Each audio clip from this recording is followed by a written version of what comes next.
ಸ್ಪರ್ಧಾರ್ಥಿಗಳೇ ನಮಸ್ಕಾರ. ಸೂಪರ್ ಅಕಾಡೆಮಿಗೆ ಸ್ವಾಗತ. ಸ್ನೇಹಿತರೆ, ನಾನು ಇದ್ರ ಬಗ್ಗೆ ವಿಡಿಯೋನ ಮಾಡಬಾರ್ದು ಅಂತ ಮಾಡಿದೆ. ಈ ಸಿವಿಲ್ ಪೊಲೀಸ್ ಪರೀಕ್ಷೆಯಲ್ಲಿ ಗ್ರೇಸ್ ಅಂಕಗಳು ಬರುತ್ತಾ ಅಂತೇಳಿ ತುಂಬ ಜನ ಕಮೆಂಟ್ ಮಾಡ್ತಾ ಇದ್ದಾರೆ. ಈ ಫಸ್ಟ್ ಟೈಮ್ ಯಾರು ಎಕ್ಸಾಮ್ ಬರಿತಾ ಇದ್ದಾರೆ ಅವರು ಕಮೆಂಟನ್ನು ಮಾಡ್ತಾ ಇದ್ದಾರೆ. ನೋಡಿ, ಇದು ಯಾರಿಗೆ ಗೊತ್ತಿಲ್ಲ ಅವ್ರು ಮಾತ್ರ ವಿಡಿಯೋ ನೋಡಿ, ಸುಮ್ಮನೆ ನಿಮ್ಮ ಟೈಮ್ ಕೂಡ ವೇಸ್ಟನ್ನು ಮಾಡ್ಕೋಬೇಡಿ. ವೆರಿ ಸಿಂಪಲ್ ಆಗಿರ್ತಕ್ಕಂಥದ್ದು.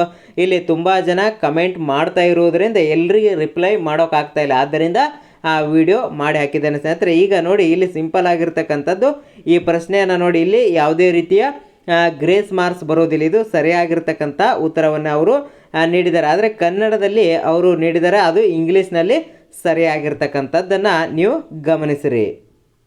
ಇಲ್ಲಿ ಪ್ರಶ್ನೆ ಇದೆ ನೋಡಿ ಸ್ನೇಹಿತರೆ, ನಾನು ತೊಗೊಂಡಿರ್ತಕ್ಕಂಥದ್ದು ಎ ಶ್ರೇಣಿಯಲ್ಲಿರ್ತಕ್ಕಂಥದ್ದು 7ನೇ ಪ್ರಶ್ನೆ ಇರ್ತಕ್ಕಂಥದ್ದು. ಇಲ್ಲಿ ನೋಡಿ, ಇದು ಸುಮಾರು ಬಾರಿ ರಿಪೀಟೆಡ್ ಆಗಿರ್ತಕ್ಕಂಥ ಪ್ರಶ್ನೆ ನಿಜ, ಆದರೆ ಸ್ವಲ್ಪ ಗೊಂದಲಮಯ ಮಾಡ್ಕೊಂಡಿದ್ದಾರೆ ಮೊದಲನೇ ಬಾರಿಗೆ ಬರೀತಕ್ಕಂಥ ಅಭ್ಯರ್ಥಿಗಳು. ನೋಡಿ, ರಾಜ್ಯಸಭೆಯ ಅಧ್ಯಕ್ಷರು ಯಾರು ಅಂತ ಕೇಳಿದ್ದಾರೆ. ರಾಜ್ಯಸಭೆಯ ಅಧ್ಯಕ್ಷರು ಇಲ್ಲಿ ಸರಿಯಾಗಿರ್ತಕ್ಕಂಥ ಉತ್ತರ ಭಾರತದ ಉಪರಾಷ್ಟ್ರಪತಿ ಆಗಬೇಕಾಗಿತ್ತು, ಬಟ್ ಅವರು ಭಾರತದ ಉಪ ಪ್ರಧಾನಮಂತ್ರಿ ಅಂತೇಳಿ ಕೊಟ್ಟಿರ್ತಕ್ಕಂಥದ್ದು.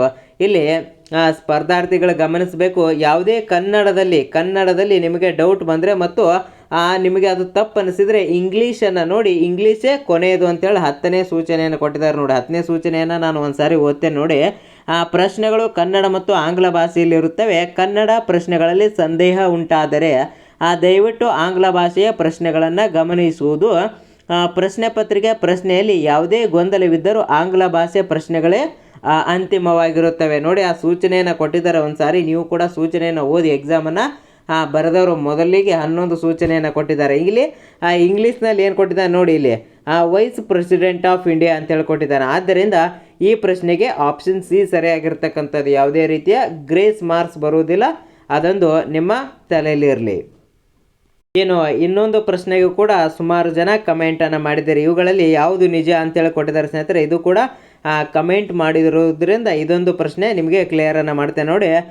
ಇಲ್ಲಿ ನೋಡಿ, ಯಾವುದು ನಿಜ ಅಂತೇಳಿ ಕೊಟ್ಟಿದ್ದಾರೆ. ಇಲ್ಲಿ ತುಂಬ ಸ್ಪರ್ಧಾರ್ಥಿಗಳು ಎರಡೂ ನಿಜ, ಎ ಮತ್ತು ಬಿ ಎರಡೂ ಅಂತೇಳಿ ತುಂಬ ಜನ ಕಮೆಂಟನ್ನು ಮಾಡ್ತಿರ್ತಕ್ಕಂಥದ್ದು. ಇಲ್ಲಿ ನೋಡಿ, ಸರಿಯಾಗಿರ್ತಕ್ಕಂಥ ಉತ್ತರವನ್ನು ಇಲ್ಲಿ ನಾವು ನೋಡೋದಾದರೆ ಬೌದ್ಧ ಧರ್ಮದ ಸ್ಥಾಪಕ ಗೌತಮ್ ಬುದ್ಧ, ಎ ಮಾತ್ರ ಸರಿ ಈ ಪ್ರಶ್ನೆಗೆ, ಆಪ್ಷನ್ ಎ. ಇಲ್ಲಿ ನೋಡಿ, ಜೈನ್ ಧರ್ಮದ ಸ್ಥಾಪಕ ಮಹಾವೀರ ಅಲ್ಲ. ಯಾಕಪ್ಪ ಅಂದರೆ ಮೊನ್ನೆ DRನಲ್ಲಿ ಕೂಡ ಮೊದಲನೇ ಕೀ ಆನ್ಸರ್ದಲ್ಲಿ ಮಹಾವೀರ ಅಂತೇಳಿ ಕೊಟ್ಟಿದ್ದಾರೆ, ಆದರೆ ಫೈನಲ್ ಕೀ ಆನ್ಸರ್ದಲ್ಲಿ ಋಷಭನಾಥ ಅಂತೇಳಿ ಕೊಟ್ಟಿದ್ದಾರೆ. ಈ ಜೈನ ಧರ್ಮದ ಸ್ಥಾಪಕ ಯಾರಪ್ಪ ಅಂದರೆ ಋಷಭನಾಥ ಅಂತಕ್ಕಂಥದ್ದು. ವೆರಿ ಸಿಂಪಲ್ ಆಗಿರ್ತಕ್ಕಂಥದ್ದು. ಸ್ವಲ್ಪ ಗೊಂದಲ ಮಾಡ್ಕೊಂಡಿದ್ದೀರಾ ಅಷ್ಟೇ. ಮೊದಲನೇ ಬಾರಿ ಎಕ್ಸಾಮನ್ನು ಬರೀತಕ್ಕಂಥ ಅಭ್ಯರ್ಥಿಗಳಿಗೆ ಈ ವಿಡಿಯೋ ಹೆಲ್ಪ್ ಆಗಿದೆ ಅಂತ ತಿಳ್ಕೊಂಡಿದ್ದೇನೆ ಸ್ನೇಹಿತರೆ. ಇಷ್ಟು ಹೇಳ್ತಾ ಈ ವಿಡಿಯೋನ ಎಲ್ಲಿಗೆ ಮುಗಿಸ್ತಾನೆ. ಜೈ ಹಿಂದ್, ಜೈ ಕರ್ನಾಟಕ.